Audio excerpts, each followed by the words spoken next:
Já, góðan daginn og verið öll hjartanlega velkomin á okkar 11. hrafnaþing núna í vetur. Í dag flytur hún Aldís Erna Pálsdóttir fyrir okkur erindið Mófugla, staða og ógnir.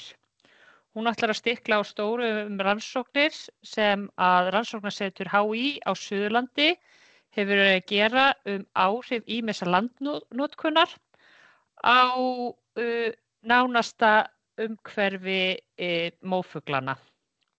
En áður en að ég sendi boltan yfir, þar sem að Anna Sveins ætlar að stýra umræðum í sal, langar mig að biðja áhugasöm að senda spurningar í dálkinn hérna spurt og svarað eða Q&A í Teams-forritinu. Svo hægt sé að fara yfir þau í lokin. Jafnframt gengur gestabók salinn í Urriðaholtinu og áhugasöm geta skrifað tölvupóstfangið sitt við ef þau kjósa að vera á póstlista. En já, gjörðu svo vel. Takk. Já, takk fyrir. Heldur að heyrist ekki alveg. Já, takk fyrir. Heyrðu, þetta erindi ber sem sagt titilinn Ógnir og staða íslenskra mófugla.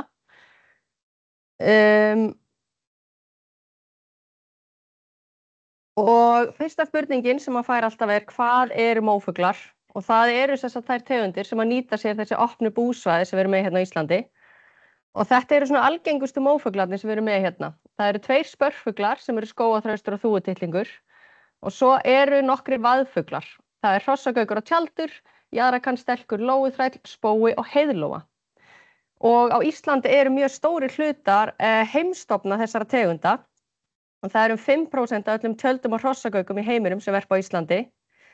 Milli 10 og 20% af öllum jaðrakönnum, lóuþrælum og stelkum. Og milli 30 til 60% af öllum spóum og heiðlóum í heiminum verpa hérna á Íslandi. En af hverju svona mikið af mófuglum á Íslandi? Fyrir landnám var sem sagt yfir 20% landsins þakið í skógi. Og ég segi bara yfir 20 af því ég veit að þetta kannski umdeilt hversu mikið var raun og veru, en við veitum allavega yfir 20. Það er vítt bil. En eftir landnám þá sem sagt minnkaði magn skóga meðal annars vegna beitar frá búfénaði. Og þessi beit hefur sem sagt viðhaldið lágum gróðri á stórum svæðum og þetta útbýr kjörbúsvæði fyrir vissa fuglategundir. En þetta samlífi er ekki alltaf farsælt eins og sést hérna á stelk sem er að fljúga af hreiðrinu sínu þegar kindin nálgast. Hún ætlar að fá sér að éta þarna í nágrenninu. En við tölum sem sagt 3 megin búsvæðagerðir fyrir vaðfugla á Íslandi. Þeir halda sig að mestu á láglendi landsins. Það er undir svona 200-300 metra yfir sjávarmáli og þar nýta þeir sér sem sagt mólendi, graslendi og líka votlendi til varps. Og rannsóknin á Íslandi sýndi að þéttleiki mófugla er á bilinu 275 til 640 fuglar á hvern ferkílómetr. Og hann var hæstur í votlendi en lægstur, ég setja hérna innan gæsalappa, í rýru mólendi því að hann var lægstur af þeim búsvæðagerðum sem voru til skoðunar. Þetta eru svæði með miklu færri fuglum en hann var allavega lægstur í þessu búsvæði. Og í Hollandi þá var rannsóknin á svipuðum svæðum sýnt einungis 44% af þessum þéttleika og í Bretlandi einungis 6%. Og í Evrópu þá í miklum tíma og fjármunum varið að endurvekja mófuglalíf í Evrópu. Það er verið að reyna að fá fuglana til að sem sagt auka þéttleika þeirra á svæðum þar sem voru fyrir eða fá það til að koma aftur og það er virkilega mikil vinna sem fer í þetta. Og þegar maður er að tala þessar rannsóknir sem sagt á erlendri grundu þá verður fólk bara grænt af öfund yfir því að við höfum þennan þéttleika til að rannsaka meðan að þeir eru eltast við kannski einhver 10 hreiðir á sínu svæði. Ég ákvað að skipta þessum fyrirlestri niður í 4 leikhluta. Ég segi leikhluta, ég er mjög hrifin af körfubolta og mér datt ég að þetta væri gaman að breyta til. Þannig að ég ætla að þetta sem 4 leikhluta og á milli þeirra ætla ég að spila stutt svona 10 sekúndna myndbönd sem ég hef fengið úr svona hreiðurmyndavélum sem við verðum að notast við. Nei, 10 sekúndna myndbönd sem eru sem sagt bara af mófuglum. En við byrjum á sem sagt breytingum í fjölda mófugla á Íslandi. Mófuglar eru taldir árlega á 5 stöðum á landinu og þeir eru taldir á fleiri stöðum en þetta eru þeir staðir þar sem þeir eru ennþá taldir á hver einasta ári og eru komnar nú langa seríur til í raun og veru sjá hvort það sé ykkur breytingar að verða. Og þetta er semst á Mýrunum, Suðurlandi, Bakka, Þingeyjarsýslum og Úthéraði. Og þetta er bara til að sýna ykkur hverjir standa fyrir þeim talningum. Það er semst Náttúrufræðistofnun telur á Mýrum og Bakka, Rannsóknasetur Háskóla Íslands á Suðurlandi, telur á Suðurlandi, Náttúrustofa Norðausturlands í Þingeyjarsýslum og Náttúrustofa Austurlands á Úthéraði. Og nú ætlum ég bara að setja niðurstöðurnar úr öllum þessum talningum saman á eina glæru. Þannig að hérna erum við með þessa mófugla fyrir ofan sem ég nefndi í byrjun og svo erum við með svæðin 5 sem er talið á. Ef við tökum þetta bara tegund fyrir tegund, þá sjáum við að skógarþresti fjölgar á öllum svæðum. Og þetta kemur kannski ekki á óvart, það er alltaf að auka skógrækt og trjágróður hérna í Íslandi sem er náttúrulega svæði sem þessi fugl nýtir sér. Þúfutitlingur stendur í stað á flestum svæðum en hún er fækkað þó á Suðurlandi. Hrossagauki fækkar á einu svæði, fjölgar á öðru og stendur í stað á 3. Og þetta er kannski það sem við myndum sjá hjá svona stofnum sem eru í jafnvægi. Þeim fækkar og fjölgar á sumum svæðum, kannski út af einhverjum vissum atburðum, en standa í stað svona að megninu til. Svo fáum við jaðrakann, það er svolítið misvísandi, fækkar sums staðar og fjölgar annars staðar. Lóuþræl fækkar í öllum talningum hérna á suðvesturhorninu þó hann standi í stað á Austurlandi og Norðausturlandi. Stelkurinn fækkar og fjölgar, tjaldurinn stendur að mestu í stað þó hann fækkar á Suðurlandi og þá komum við að þessum hérna mólendisfuglum okkar, þessum helstu sem eru spóa heiðlóa og spóa fækkar á 3 af 5 svæðum, stendur í stað á 2 og heiðlói fækkar á 4 af 5 svæðum sem eru þetta dálítið sláandi að sjá því að þetta eru náttúrulega okkar einkennisfuglar, þetta eru fuglarnir sem við bíðum eftir á vorin og þetta eru þeir sem að skapa þennan hljóðheim sem ég tala stundum Þannig að það er alveg sláandi að sjá að þeim er að fækka á algjörlega óskyldum svæðum í kringum allt landið. En þessar tegundir velja sér aðeins mismunandi hreiðurstæði. Sem að spóin, heiðlón og tjaldur, þau verpa í það sem við kallum opin hreiður. Þá er hreiðrið einungis svona skál á jörðinni og eggin eru bara sett ofan í. Þau eru ekki hulin af neinu nema þá fuglinu sem situr ofan á. Hina tegundirnar, ég set hérna skógarþröst og þúfutittlinginn í sviga því það er aðeins öðruvísi. En hina tegundir er að fela hreiðrin sín, eins og hérna sjáum við stelkshreiður, býtum nú við. Og ég sjá, þetta á að vera myndband sem ég er ekki að ná að spila. Hjartan, veistu af hverju? Ég samt með nokkuð myndband, sko, þannig að... Hjartan finnur út úr þessu. Er þetta hérna? Já, þarna kemur það. Já, hérna sjáum við þess að stelkshreiðrið. Þau fela hreiðrin sín svona í háum gróðri, þannig að þau velja sér aðeins önnur svæði til að verpa í. Þannig að ef við flokkum þessar tegundir eftir hvernig hreiðurstæði að velja sér, ef við byrjum þá bara á tegundir sem verpa í skógum og það eru hrossagaukur og skógarþröstur og þeim virðist vegna ágætlega. Svo förum við tegundir sem að verpa í votlendi. Það er aðeins svona upp og niður, það er ekki alveg víst hvert þeir stefna, en þetta er votlendi verndað að einhverju leyti hérna á Íslandi sem er ekkert nema jákvætt. En ef við skoðum hins vegar tegundirnar sem að verpa í opnu landi, þá sjáum við að þeim fækkar öllum í kringum allt landið. Svo vil ég samt benda líka á hérna eina talningu sérstaklega, en það er talningin hérna á Suðurlandinu. Út af því að Suðurlandsundirlendið er flokkað sem mikilvægt fuglasvæði að miklu leyti út af því að þetta er notað af þessum vaðfuglum og það er alveg 10–30% af þessum fuglum, af mismunandi eftir stofnum, sem eru á Suðurlandsundirlendinu. Og þetta kort sýnir einhvers talningarnar, það er náið frekar vítt svæði og þarna hefur verið talið frá árinu 2012 á hverju einasta ári, 2011 fyrir ekki. Skógarþresti fjölgar semst 12% á hverju ári á þessu svæði. Hrossagaukur stendur í stað, á meðan að öðrum tegundum fækkar 2–10% á hverju einasta ári. Og það er lóuþrællinn sem er að fækka 10% á ári og það ber augaleið að það er ekki hægt að engin stofn þolir það að fækka 10% á hverju einasta ári í langan tíma, áður en að vera mjög fáir eftir. Heyrðu, fyrsta leikliði hérna, já, þetta myndband virkar. Þetta er sem sagt tjaldsungar sem að stíga sín fyrstu skref hérna út úr hreiðrinu.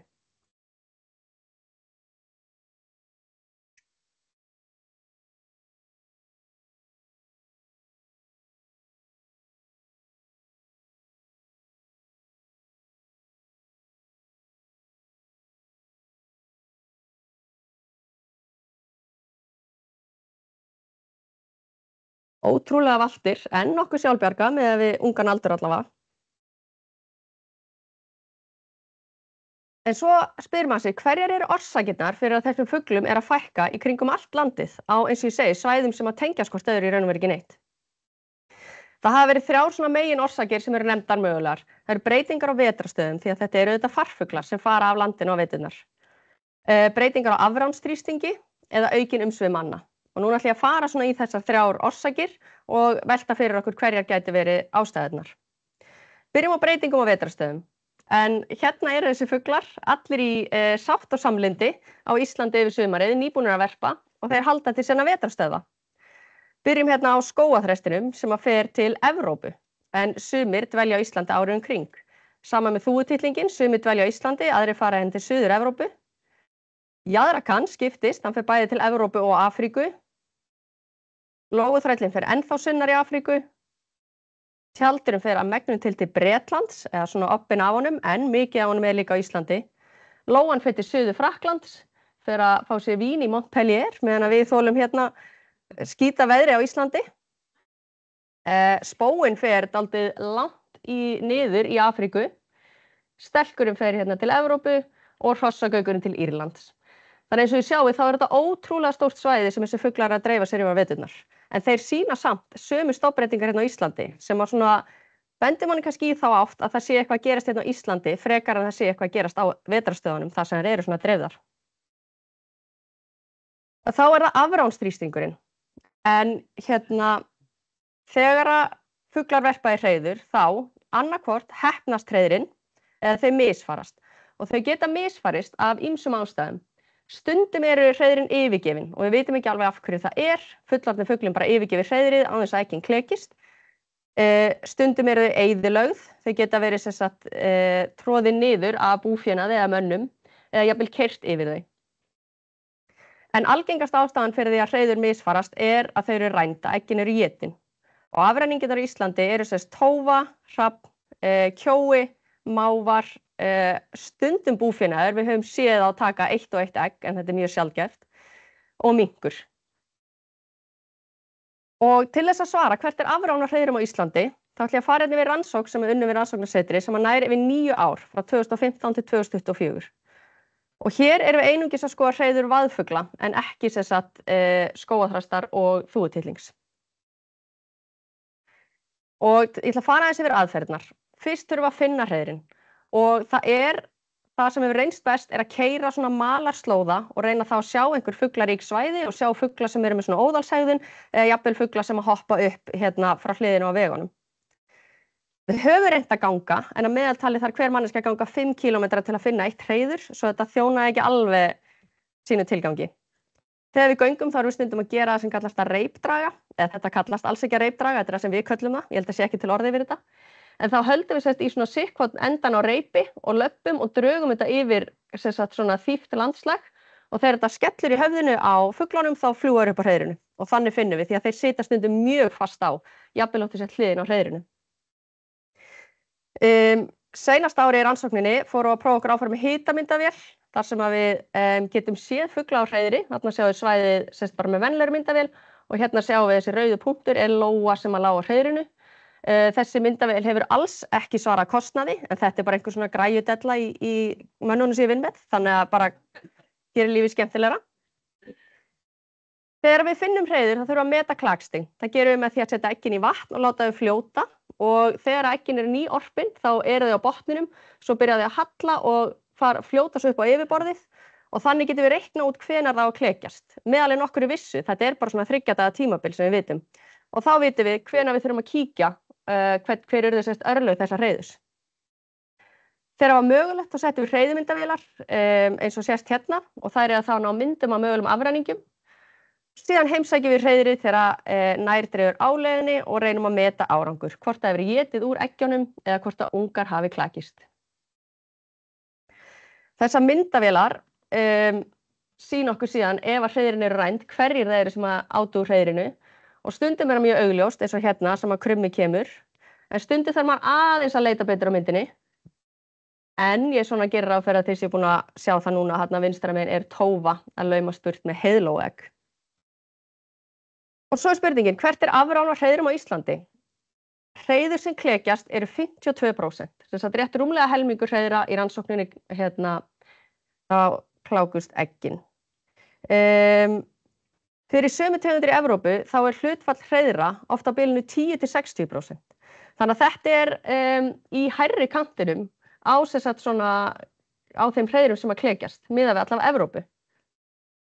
Og ef við skoðum afræningana, þá sjáum við af þessum afræningum sem ég nefndi á áðan, þá náðum við myndum af hverjum einasta þeirra að sem sagt éta úr hreiðri.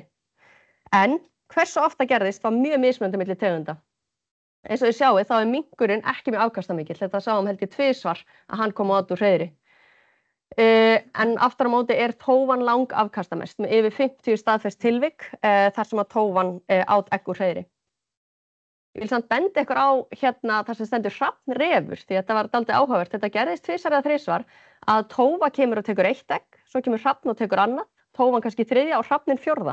Þannig að þetta svona flækir aðeins úrvinnsluna, það eru 2 afræningjar, svona hver sökudólgurinn. Þetta var samt mjög áhugavert að sjá. En hreiður getur þetta misfarist af öðrum orsökum. Það getur flætt yfir, nú ég ekki með bendil, en sem sagt eggin eru hérna í vatninu. En þessi tjaldur verti bara því miður aðeins á nálægt sjónum og flæddi yfir hreiðri hans í sem sagt flóði. Það stundum traðkað á þeim, það getur líka verið keyrt yfir þau og eins og ég nefndi áðan þá þau stundum yfirgefin. En langoftast eru eggin rænd, eru sem sagt étin af einhverjum afræningum. En þó að ungarnir klekist þá bara hálfur sigur unnin, því að auðvitað þarf fyrst síðan að koma ungunum á legg. Og hér sjáum við vaðfugla unga í sínu umhverfi, þannig að þarna sjáum við bara svart á hvítu af hverju þeir velja þessu umhverfi til að verpa í. Og þótt að eggin klekist, þá getur margt gerst. Þetta mjög sorgleg mynd, þetta sem sagt stelkur og tófamel stelks unga í kjaftinum. En til að taka þeim saman sem sagt afránið, tófan, þó hún sé afkastamesti afræningin, þá hefur hún þróast með fuglum frá því fyrir landnám manna, því að hún hefur verið hérna það lengi. En Ísland hefur getað viðhaldið stórum fuglastofnum þrátt fyrir tófuna og eina nýja, setja aftur hann gæsalappa, eina nýja rándýri sem minkurinn virðist ekki afkastamikill afræningi. Þannig að hvað að breytast núna sem að var ekki svona fyrir einhverjum árum síðan? Heyrðu, þá hálfleikur. Nú ætlum við að fylgjast með hérna litlum jaðrakanungum sem að koma úr sínu hreiðri. Þetta aldrei háfaði í þessu, því að þetta alvöru svona íslenska sumari, það bara rok og rigning og skíta veður, en hérna þið vitið af því. En já, þeir koma hérna niðri hægra megin, bara svo þið hafið auga með því.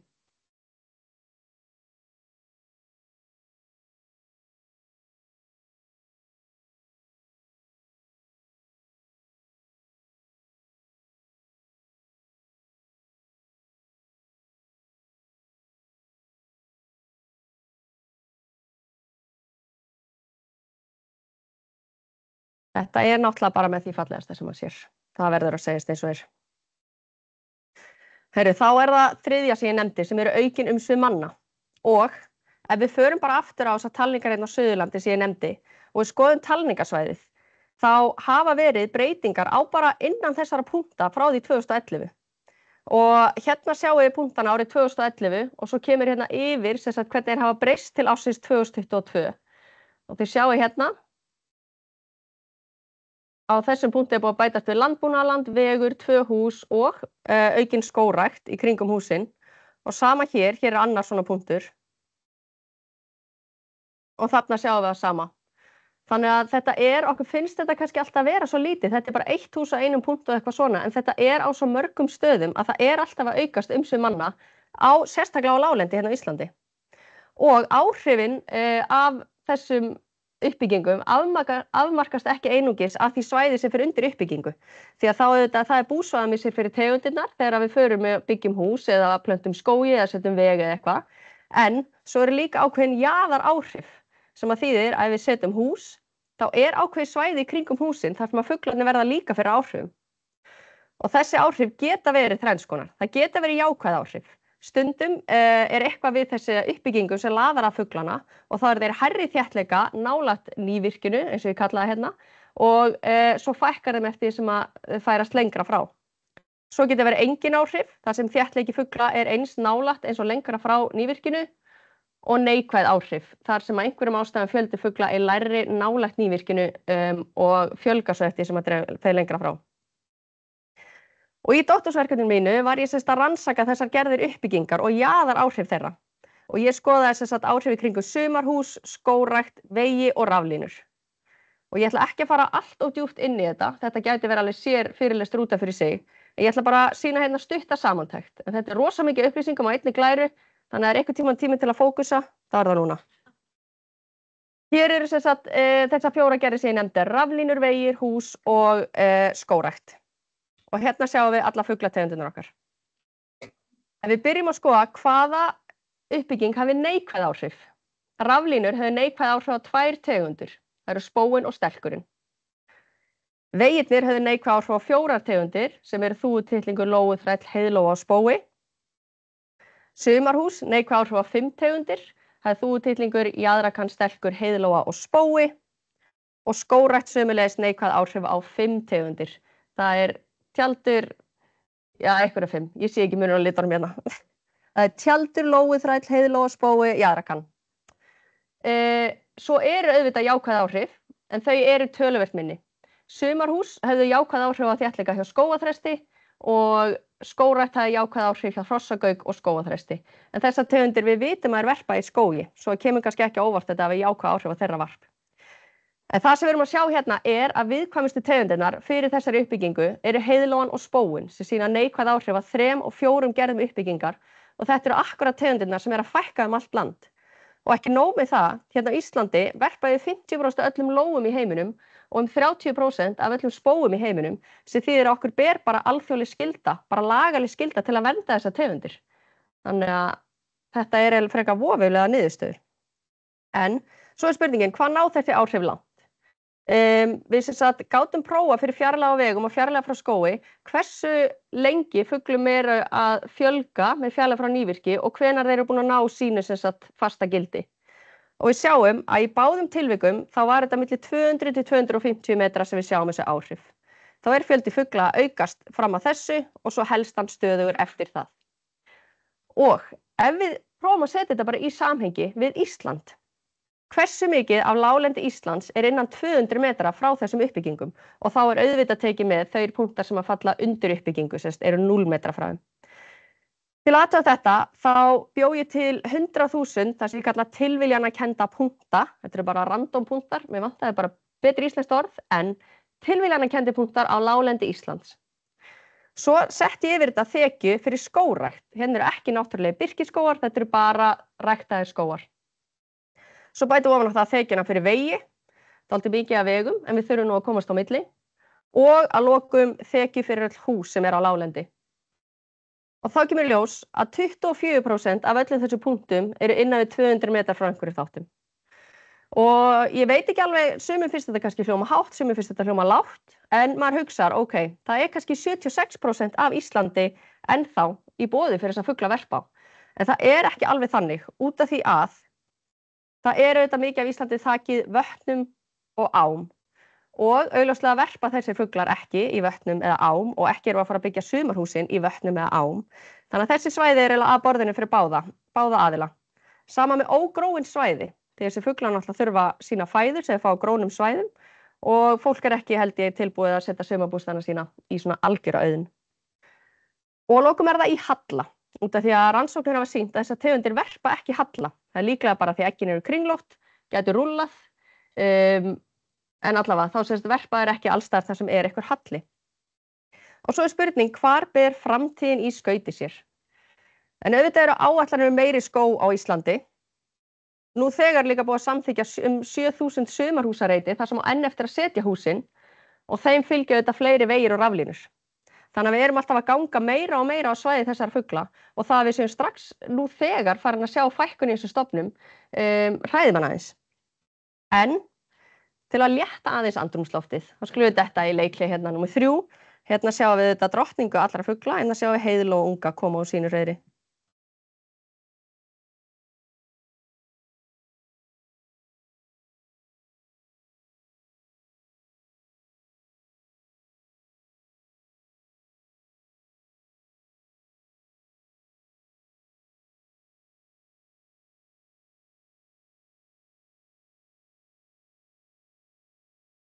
Ég reyndi nokkru sinnum að æfa fyrirlesturinn en ég kemst ekki langt því að maður horfir bara á þessi myndbönd aftur og aftur og ég festist alltaf.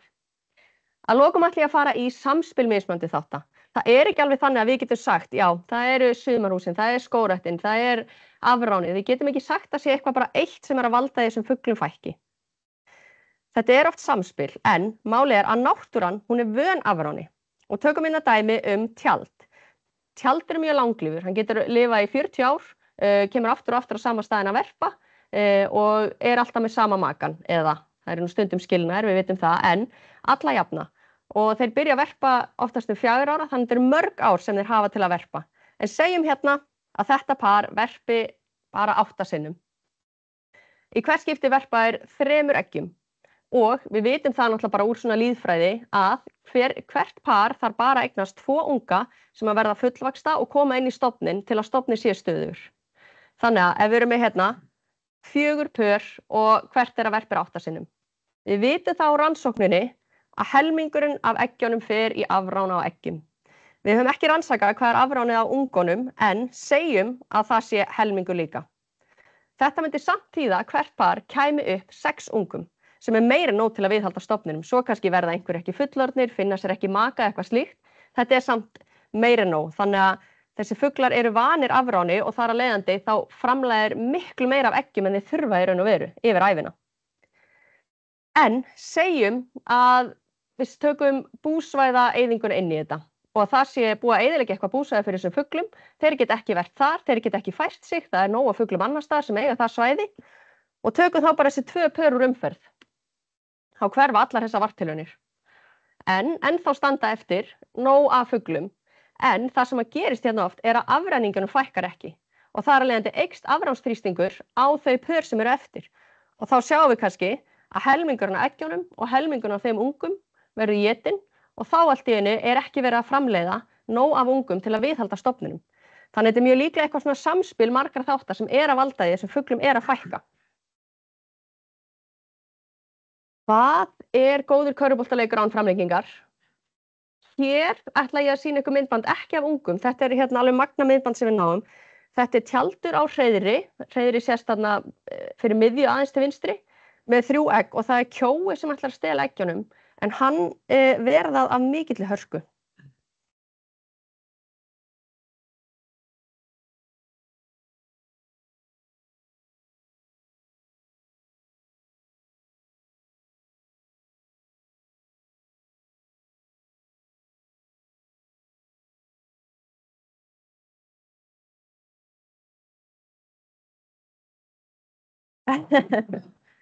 Þvílíkt hugrekki sem hann sýnir og þess má til gamans geta að þessi egg klöktust öll að mig minnir. Þannig að þetta borgaði sig. En ég ætla bara að fara hérna yfir nokkra svona skemmtilega hluti sem við sáum með þessum myndavélum sem að koma kannski ekki þessari heildarsögu við sem ég var að nefna en samt áhugavert engu að síður. Eitt sem við sáum að pör borða saman. Hérna vinstra megin sjáum við 2 hrafna sem eru að gæða sér á spóaeggi og hægra megin eru kjóapar sem eru að éta úr heiðlóuhreiðri. Og þetta fannst mér mjög áhugavert að sjá, hvort þetta væri svona romantískt date, bjóð út að borða eitthvað, en þetta var áhugavert að sjá. Svo annað sem við fórum að velta fyrir okkur, upplifa fuglar sorg. Við sjáum hérna eitt hreiður og hér var tófa sem kom á át eggin, hún tók 2 með sér, tók þau með sér og gróf þau líklega. En hún át úr einu í hreiðrinu og þá kemur fuglinn og fjarlægir skurtina á hreiðrinu. En þetta mjög þekkt hjá þessum fuglum að þegar ungarnir klekjast þá fjarlægir skurtina strax því að hún svo hvít innan í að það verður svo augljóst úr lofti. Þannig að hann fjarlægði hana strax, það var eins og að væri inn í honum að hann hélt mögulega hefði klakist. En ekki nóg með það, heldur kemur hann síðan og sest á tómt hreiðrið.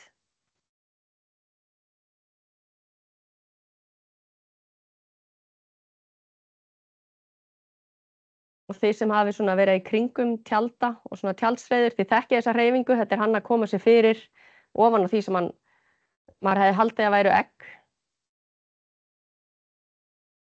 En þetta hérna, stundum voru þeir líka í kringum hreiðrin sín í nokkra daga eftir eggin voru rænd. Þannig að maður velti fyrir sér hver þeirra upplifun af þessu. Annað sem við komumst að að allir elska vaðfugla. því að ef það voru hreiður nálægt einhverjum göngustíðum eða slíkt, þá var mikil ásókn í að koma og taka myndir og svona, sem auðvitað bara jákvætt á meðan við reynum að trufla ekki fuglana.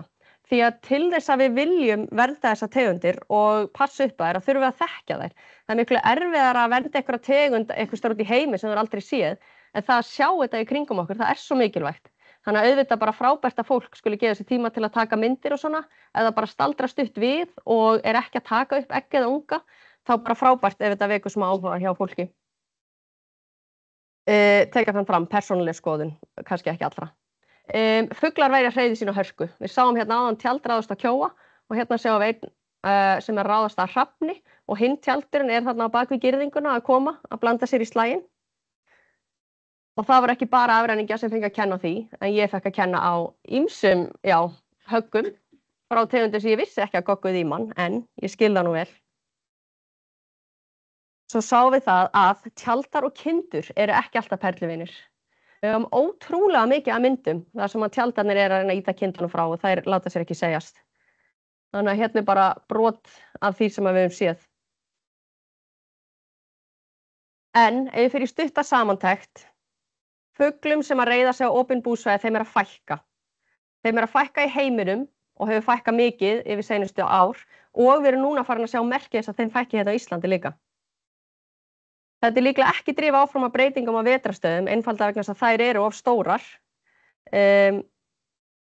Helmingur hreiðra á Íslandi eru rænd og þetta er mjög lágt í alþjóðlegu samhengi. Þannig að það er ekkert að kenna allt og miklum afránsþrýstingi þetta. En hins vegar eru mannleg umsvif að aukast verulega. Og þeim fylgja auðvitað tap á búsvæðum, jaðaráhrif og geta haft áhrif á afránsmynstrið. Sem sagt auki jafnvel afránsþrýsting á þá sem eru eftir. Svo fæ ég alltaf sömu spurninguna, hvað get ég gert? Því að okkur finnst við þetta stundum bara að hafa engin völd og geta ekkert gert, en það sem er hægt að gera er að byggja bústaði í ógrónum fjallshlíðum, sem ég ger mig grein fyrir að líklega er enginn að fara að gera, en ég er bara að segja að þetta svæði er í boði, það er enginn að nota það. Annað sem væri mjög gott er að þjappa saman uppbyggingu, því að við erum að byggja hús með 400 metra millibili allt Suðurlandið, þá er 200 metra radíus í kringum þau þar sem fuglar verða fyrir áhrifum og þá er þetta svo stórt svæði. Þannig að ég er mjög hrifin af til dæmis þessum sumarbústaða hverfum þar sem við bara þétt saman og skilja eftir þessu opnu svæði. Þú viljum fá sumarbústaði sem bara blokkir? Frábær hugmynd, já, sumarbústaðablokkir. Og svo að lokum að passa upp á fuglana sem hætta sér nálægt. Eins og ég segi þá þetta langlífi fuglar, þeir koma alltaf á sama svæðið á hverju ári.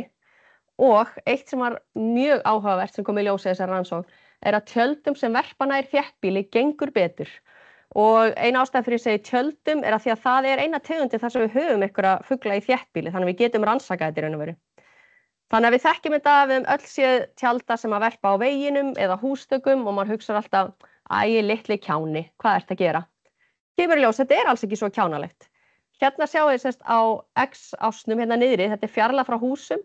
Og svo uppsölunastnum sjáum við hlutfall hreiðra sem klekjast. Við sjáum að það er miklu hærra nær húsum heldur en lengra frá. Þannig að, eins og ég segi, þetta er alls ekki svo vitlaus hugmynd. Heyru, þá bara hef ég lokið máli mínu og segi bara takk fyrir mig.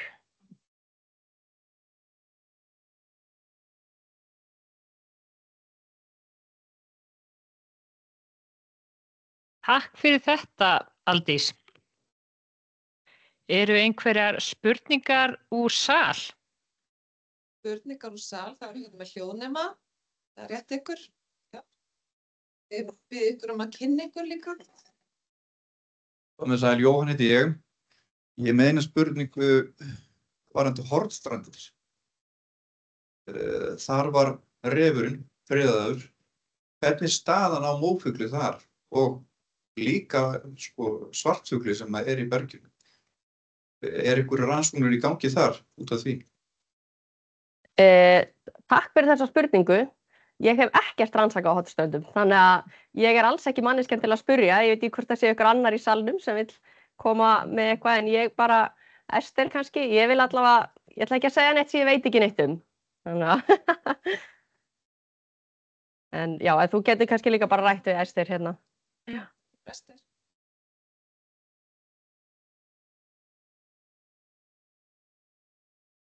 Já, takk fyrir spurninguna, Ester heiti ég, var að koma frá Hornströndum fyrir það.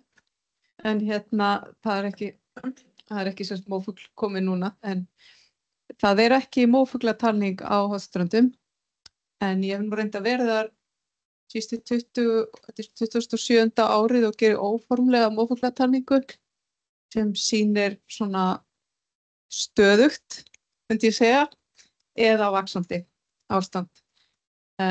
Og það eru, bjargfuglatalningar sem að fara fram, sem að eru til gögnum hér. En og til aðgengileg gögn hérna á netinu og vefsíðunum. En friðun og ref hefur ekki haft neikvæð áhrif? Nei, nema bara refin sjálfan því að hún hefur fækkað eftir friðun. En það virðist ekki vera, en það er ekki sem bendir til þess.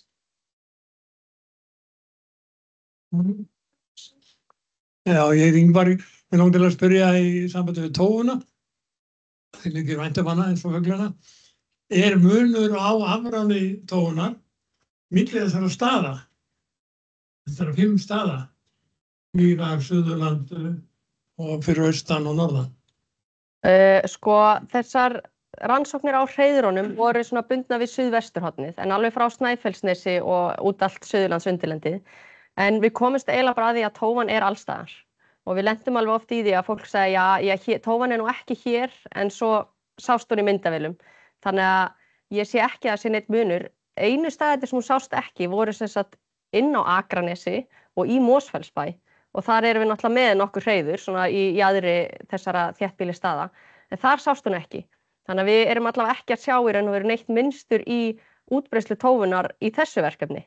Það er ekki svo við byggumst líka jafnvel við hún væri meira nær sjónum eða fjær sjónum eða tengdist eitthvað því, en hún virðist bara það útbreidda. Það er allavega ekkert sem við sáum, sko.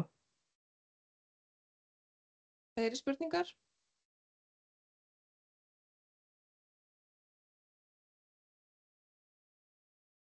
Já, ég heiti Ingibjörg. Mér langar að vita, nú sá ég að þú varst með myndavélar og sá þarna fólk vera að skoða einmitt hreiðrið. Urðu myndavélarnar til þess að fólk kom og skoðaði hreiðrið af því að sáu myndavélarnar eða hafði það engin áhrif? Hvað heldur þú? Maður velti því fyrir sér. Það getur verið að myndavélarnar hafi látið fólk koma nær og fuglinn flýgur af. En við sáum engan mun á afráni á myndavélarhreiðrum og ekki. Og ef eitthvað þá gekk myndavélarhreiðrunum betur heldur en hinum. Þannig að þær allavega ekki hafa neikvæð áhrif. En við pössuðum okkur enda rosalega mikið að setja ekki marga vélar á sömu svæðin. Ekki alltaf á sama ári að vera með á sama stað, maður vill þetta ekki neitt læri inn á þetta eða þannig, en eins og ég segi, ef eitthvað þá gekk þeim betur sem voru með myndavél á sér, þannig að allavega ekki neikvæð áhrif. Fleiri spurningar úr sal? Það er ekki fleiri spurningar úr sal. Heiðrún, eru spurningar á netinu? Það eru engar spurningar hér á netinu, nei. Heiðrún, það er ein spurning núna úr sal.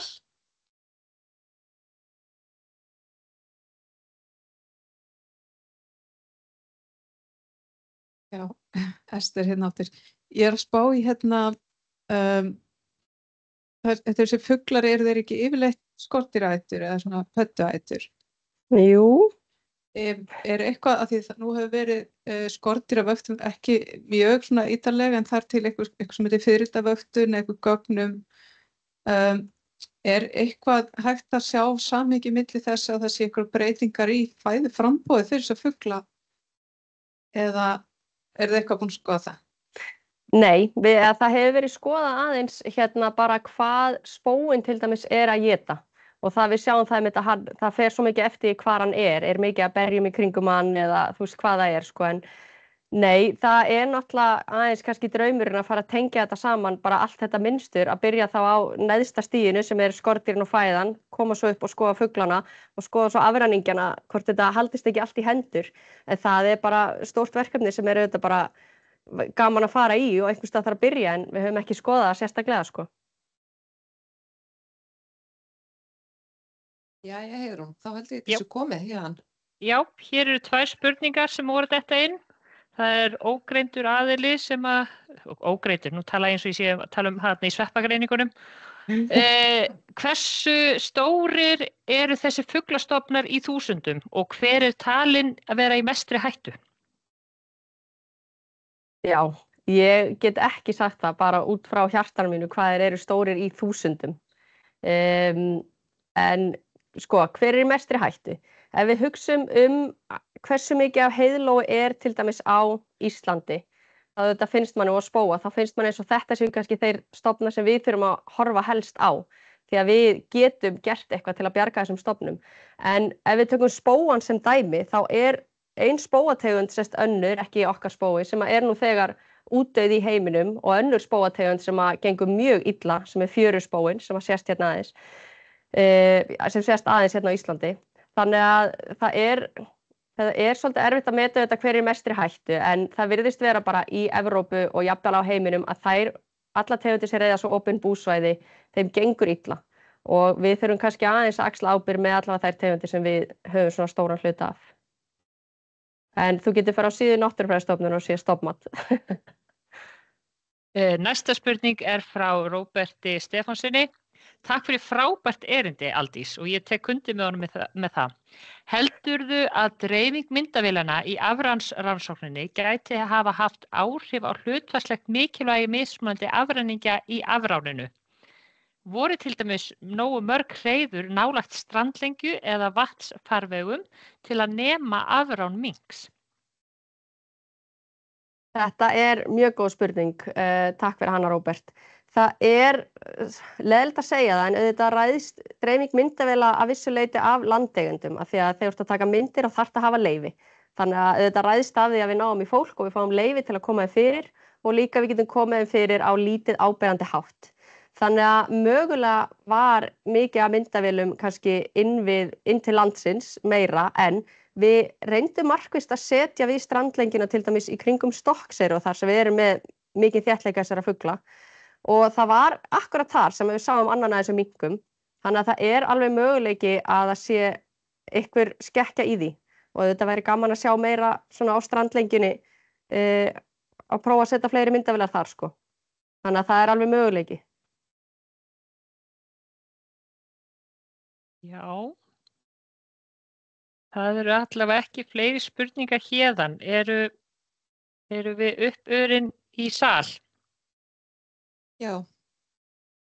Þá ætla ég bara að þakka Aldísi kærlega fyrir. Frábært erindi, mjög áhrifaríkt að sjá niðurstöðurnar svona saman á glærunum og minna á að næsta hrafnaþing 9. apríl þá höldum við okkur við fuglana. Því þá kemur hann Böðvar Þórisson í heimsókn til okkar og flytur erindið Harðasti nagli norðursins í vanda. Þetta er eins og Tinnabók titillinn. En takk fyrir í dag og þangað til næst. Bless, bless.